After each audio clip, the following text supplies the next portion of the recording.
everybody, I'm Mike DiLisio, and I am thrilled to be presenting to you my top 50 solo board games of all time as part of the 2021 Dice Tower Spring Spectacular.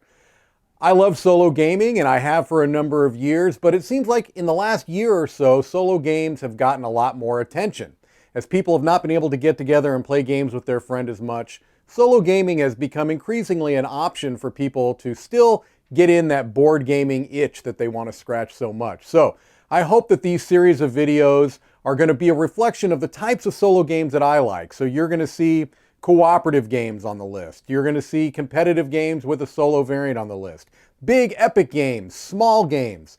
I have a lot of different types of solo games that I like, and hopefully some of the games on this list will resonate with you. But without any further ado, let's just go ahead and get started with the first 10 games on the list. So, coming in at number 50 is Sunset Over Water.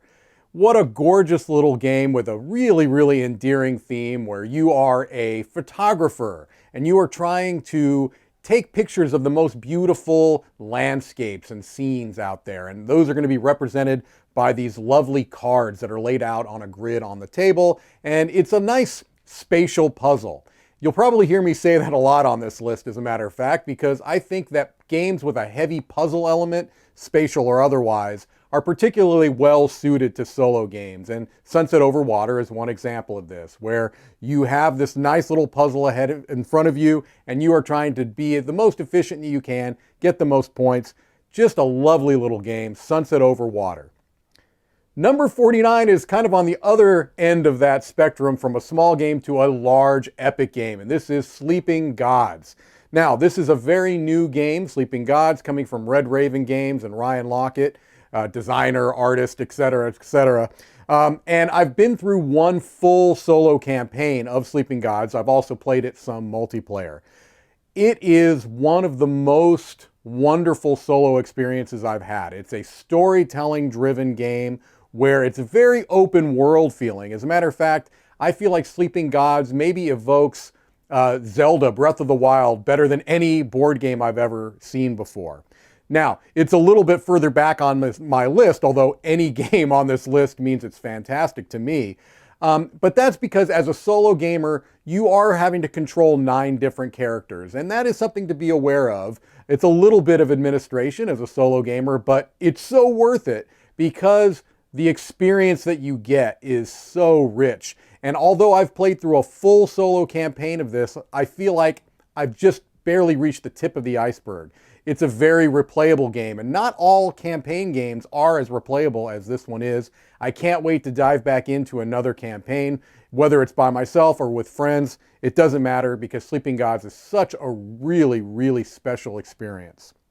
At number 48 is a similar type of game. This is Tainted Grail. Similar in the sense that it is a story-driven game, although this is a much kind of a darker theme. It's kind of a dark take on the Arthurian legends. And Tainted Grail is a game that has maybe the best writing I've ever come across in a board game. And there's a lot of writing because you've got this immense storybook that you go through as you're playing through the campaign. And it really reads like a novel, and it's so immersive in that sense. Now, some of the mechanics can be a little bit grindy, and so you just kind of want to keep getting to that story, but if you push through it, it's worth it because it's such a spectacular experience by the end. Tainted Grail is a really intriguing and special storytelling game. At number 47, Street Masters. This is a beat 'em up in a box. So it evokes kind of those old school beat 'em up video games as a board game. Very tactical. You've got a kind of a board in front of you that's going to depict whatever environment you're in. You're going to pick a fighter that you are playing as, and there's a whole bunch of different fighters in the game. You just pick a deck that is going to represent your fighter with different abilities, and they all have strengths and weaknesses. And then you're going to pick a bad guy that you're going against, and then you're going to have some type of event. And you put these decks together in what's known as the modular deck system, and you've got yourself a game. And so it's very replayable because you can pick different fighters, different enemies, but it all comes down to kind of this tactical skirmish on this map that you're playing out against. A really fun game and a great solo game, Street Masters. Number 46, Dawn of Peacemakers. So this is a really, really unique game. That's the word that comes to mind when I think of Dawn of Peacemakers, is unique. Because it looks like it's a war game. You've got two factions that are competing against each other, but you're not playing as either of those factions. What you are is a peacemaker. You are somebody that is trying to kind of surreptitiously, secretively, and sneakily get these two factions to give up on fighting this war. And you do this through playing cards. It's really interesting because to some extent, it feels like a tactical war game. You're moving these figures around on a map. But again, what you're trying to do is get it so that neither side is going to completely dominate the other side. You want to get them so that they're tired out, that they're worn out from all of this fighting, and instead they decide, we're done fighting for now, we're going to give up. It's really an interesting kind of take on this genre, where it kind of throws away the expectations that you feel like you have going in. It's also a campaign game, so things change as the game progresses. A really unique game, Dawn of Peacemakers. All right, at number 45 is a big, epic worker placement game from Uwe Rosenberg, who's well known for his solo designs, and this is A Feast for Odin. A Feast for Odin for me is my favorite of the Uwe Rosenberg worker placement games, and I like them all to some degree or other, but my favorite is Feast for Odin, and I think it's because it presents you not only the satisfaction of the worker placement game, where you've got a whole lot of different options you can take, but it also has incorporated within it a polyomino style puzzle element. And the combination of those two things are so satisfying when you can pull it off, when you can pull off those great kind of combo-y type turns. Feast for Odin is a pretty impressive achievement as a design, because you almost feel like there's too much. When you look at it all on the table, you're like, how can all of this come together into a unified experience? But it really does. It has a unique economy involved. Feast for Odin is just a fantastic design and one of my favorite solo games, my number 45 favorite solo game, as a matter of fact. Number 44 is another worker placement game, smaller in scale, but very elegant, and this is Viticulture.